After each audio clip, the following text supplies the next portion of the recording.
Ik ben Auke Drost, ik ben in Akrum. Mijn beroep is skipper, onder andere op het steertejacht, de Friso. Hier jouw ik les in het varen, kustnavigatie, vaartbewijzen. Ik heb mijn hele leven vingen en dat is van hobby, dat werk worden. En dat is uiteindelijk het mooiste wat je herkent.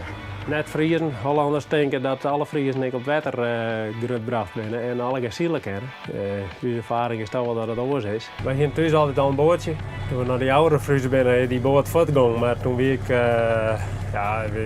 dat is het slimste wat er mee aan kon. Dus toen heb ik altijd jammer om een bootje. Toen wie ik hier op zee stond, toen kreeg ik een zeilboot van die zee. Ja, mooi als varen vind ik er alles net. We zijn van huis uit grootgebracht met Fries. En ik heb ook pas Nederlands geleerd toen ik op school kwam. Ik weet net beter dan dat wij thuis altijd Fries praten. Hè? En dat is nog zo.